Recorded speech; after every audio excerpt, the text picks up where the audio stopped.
Es lunes y un país, digamos un país ficticio de la región, se despierta con un nuevo presidente, José Antonio Kast. Y el ruido mediático es total. Total, análisis, ganadores, perdedores, lo de siempre.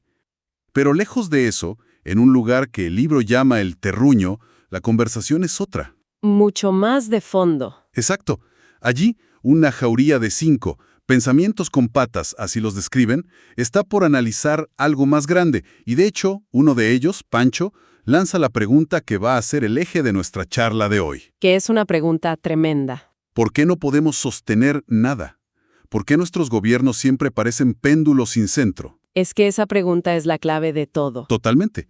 Así que hoy vamos a sumergirnos en el capítulo 9 de El mundo según mi jauría, que se titula Tierra sin anclas, para tratar de entender este ciclo eterno de promesas y desilusiones en la política latinoamericana. Y fíjate que el libro lo hace de una forma muy original. No es un ensayo típico.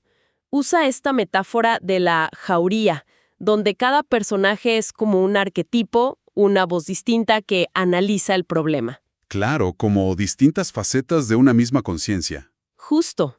Y el problema de fondo que plantea el capítulo es que, con la caída del muro de Berlín, América Latina se quedó sin mapa. Como dice esa cita de Séneca del principio, para quien no sabe a qué puerto navega, ningún viento es favorable. Se perdió el destino, el relato. Y hay una reflexión de Juan, otro de los personajes, que me pareció potentísima. A ver. Lo que se extinguió no fue la ideología, fue la metáfora. Me voló la cabeza esa idea. Es que es brillante. Es como si de repente se acabaran las grandes historias, los grandes relatos, ya sea la revolución o el progreso capitalista. Ya no había un hacia dónde vamos claro. Exacto. Y sin esa gran historia, ¿qué puedes prometer? Pues después del caos de las dictaduras, de la hiperinflación de los 80s, la primera respuesta no fue una nueva utopía. Fue algo mucho más modesto, muchísimo más. Fue prometer normalidad, el simple alivio. Anubis lo describe con una imagen perfecta. La normalidad como promesa, nada espectacular, pero funcional, como un puente sin paisaje. Un puente sin paisaje. Qué buena imagen.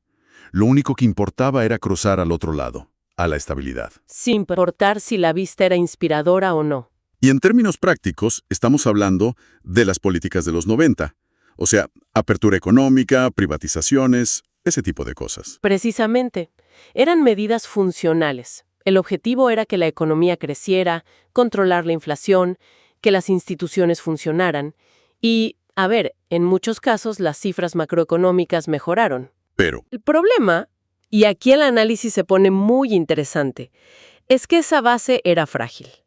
La democracia volvió, pero como un rito, no como un proyecto compartido. una promesa vigilada, dice el texto. Eso mismo. En Chile, por ejemplo, con la constitución de la dictadura. En otros países, con élites económicas o militares que conservaban un poder de veto enorme. El puente se construyó, sí, pero no todos podían cruzarlo igual. Y ahí se genera la desconexión. El libro habla de un progreso que no sabía ahogar. ¡Uf! ¡Qué frase! Es que la gente veía las cifras en la tele, pero no lo sentía en su vida. Y hay un ejemplo que a mí, de verdad, me dejó helado. La historia del primo de Pancho. Es que esa historia es devastadora. Lo resume todo. Cuéntala. Pues Pancho cuenta que su primo era el ejemplo perfecto de esa nueva clase media. Se compró su televisor de 50 pulgadas, cambió el auto. Tenía todos los símbolos del éxito del modelo. Todos. La parrilla eléctrica para el fin de semana, pero, y aquí viene el golpe, murió esperando una operación que nunca llegó. Terrible. Es que en esa contradicción se rompe toda la promesa. El puente te llevó a una tienda de electrodomésticos, pero no a un hospital que funcionara. Claro. Ahí te das cuenta de que la normalidad no era suficiente. Se sentía como una sala de espera. Totalmente. Y como dice Juan San en una frase que es una sentencia, cuando un pueblo mira una vitrina sin poder tocar, lo siguiente es romper el vidrio. Se estaba acumulando una frustración que, iba a mover el péndulo otra vez. Era inevitable, porque esa primera etapa dejó una sensación de estafa. Y eso nos lleva al siguiente momento, el fracaso de los gobiernos que intentaron administrar esa normalidad, los de centroizquierda moderada. Que es interesante porque El libro no dice que fracasaran por corruptos. No, para nada. Su pecado, según el texto, fue la autocomplacencia y la falta de audacia. Se convirtieron en gerentes de un modelo que ya no inspiraba a nadie. Se quedaron sin una historia que contar. Y me encantó cómo lo resume Anubis. Entregaron progreso, sí, pero sin promesa. Exacto. Y una generación que crece sin promesa no construye lealtad, solo exige resultados. Esa distinción entre progreso y promesa es crucial. Es la diferencia entre recibir un sueldo y sentir que eres parte de una misión, ¿no? Si solo recibes el sueldo, cuando las cosas van mal, pues exiges o te vas. Si crees en la misión, aguantas, construyes lealtad. Claro. Se vació el alma de la política. Creyeron que con ajustar la maquinaria y mostrar buenas cifras era suficiente. Pero, como dice Fenty, la sabia del grupo, la épica no es solo para soñar, también es para sostener el alma en tiempos de crisis. Y cuando dejas ese vacío, Siempre aparece alguien dispuesto a llenarlo. Y generalmente lo llenan con mucho estruendo. y así fue, el péndulo se va con todo al otro extremo.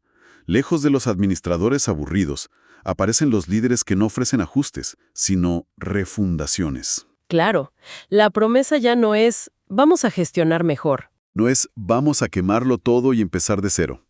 El libro menciona a Venezuela, Bolivia, Ecuador. Esa idea de la hoja en blanco suena muy seductora, ¿no? Increíblemente seductora para pueblos que están hartos. Pero la pregunta que hace el libro es, ¿cuál es el costo oculto de esa fantasía? ¿Y cuál es? El costo fue el método. La promesa de la hoja en blanco trajo una lógica muy peligrosa.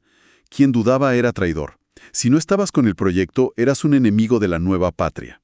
Se confundió la épica con la exclusión. Exactamente. Y el texto pone un ejemplo muy concreto y reciente, la Convención Constitucional en Chile. Ajá, nació de una demanda social enorme, pero, en sus palabras, en vez de convocar, dividió.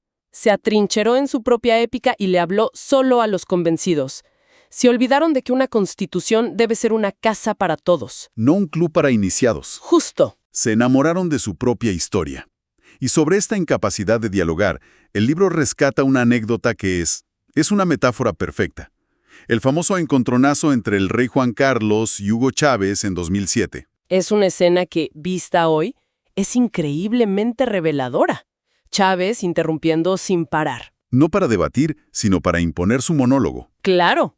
Y el rey, frustrado, desde su autoridad heredada, le suelta el famoso ¿por qué no te callas? Y la lectura que hace Fenty es genial. Es filosa. Dice, un caudillo que grita para no dejar hablar y un rey que grita para imponer silencio. ¡Wow!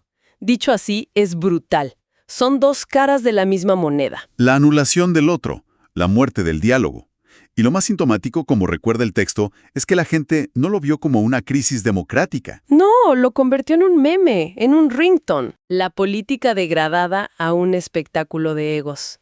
Y cuando la política es solo eso, solo ruido, la gente se agota. Se cansa de todo.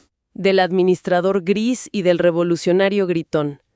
Y ahí es donde el péndulo inicia su viaje de vuelta, pero a un lugar nuevo y mucho más oscuro. Ok, entonces, ya pasamos por la administración sin alma y por las revoluciones caóticas. ¿Qué queda? ¿Qué busca una sociedad que está exhausta y asustada? La respuesta que da el capítulo es tan simple como inquietante.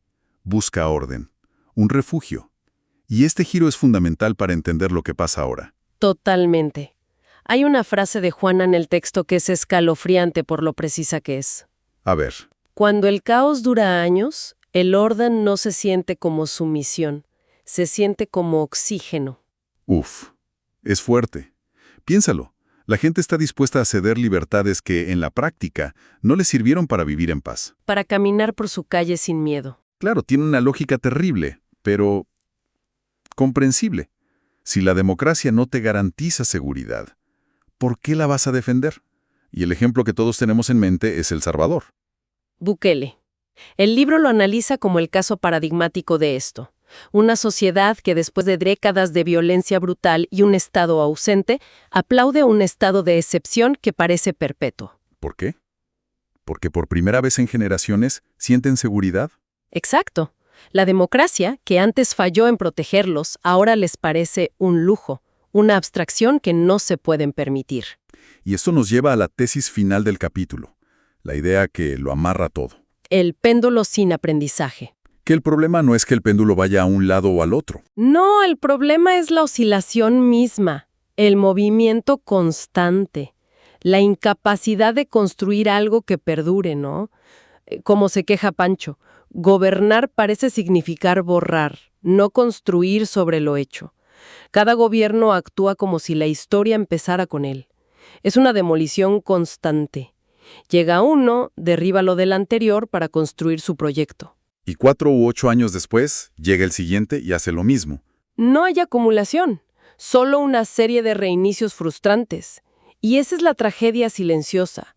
No es un colapso ruidoso, como un golpe de Estado. Es una erosión, justo.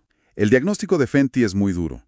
América Latina sufre de una democracia que alterna pero no transforma, que cambia pero no aprende. Es un desgaste que deja a la sociedad cada vez más fatigada, más cínica y más dispuesta a escuchar al próximo Salvador. Exacto. Hemos recorrido todo el viaje, de la promesa modesta de normalidad a la gestión sin alma, de ahí a la épica refundacional que acabó en polarización y finalmente el aterrizaje en el refugio del orden autoritario. Un ciclo agotador. Agotador, la verdad. Pero el capítulo no nos deja ahí, en la desesperanza. Plantea una salida, una recomposición posible. Sí, y lo interesante es que no propone una nueva gran ideología, un nuevo modelo brillante. Es algo mucho más sutil, casi un cambio de temperamento. Como lo resume, en una frase: menos épica, más oficio. Menos salvadores, más procesos. O sea, menos discursos grandilocuentes y más trabajo paciente. Es por ahí. Reconocer que no hay soluciones mágicas. Exactamente. Se trata de la capacidad de sostener acuerdos, políticas públicas en el tiempo, de corregir sin tener que demoler todo el edificio. Construir un Estado que sea previsible, sin importar quién gobierne. Y una sociedad con una cohesión básica. Y eso, bueno, eso no se logra en un periodo presidencial ni con un tuit genial. Se logra con el trabajo artesanal, a veces invisible, de tejer confianzas. La escena final del capítulo es una metáfora preciosa de esto. El narrador y la jauría no se sientan a escribir un manifiesto. No, hacen algo mucho más terrenal. Trazan un surco compartido en la tierra. Un acto simple, sin espectacularidad, pero que es la base de todo. Y Dylan, otro de los sabios, lo cierra con una frase que es la síntesis de todo. Un surco no es promesa, es disposición. Ahí está. Ahí está la clave. No es la promesa de un paraíso futuro, es la disposición a trabajar juntos hoy en este pedazo de tierra que compartimos. Sembrar algo que quizá no veamos florecer nosotros. Pero es la única manera de construir algo que perdure. El futuro no está perdido, concluye el libro, pero tampoco está garantizado. Está para ser sembrado. Una imagen que cambia toda la perspectiva. El futuro no como un destino, sino como un campo que hay que trabajar, día a día. Y eso, creo, nos deja con una pregunta final para la reflexión. Si la verdadera tarea no es elegir el próximo modelo brillante del catálogo de ideologías, sino aprender a cultivar pacientemente ese terreno común, ¿qué herramientas, más allá del simple acto de votar cada 4 años, se vuelven indispensables para esa lenta y difícil labor de siembra colectiva?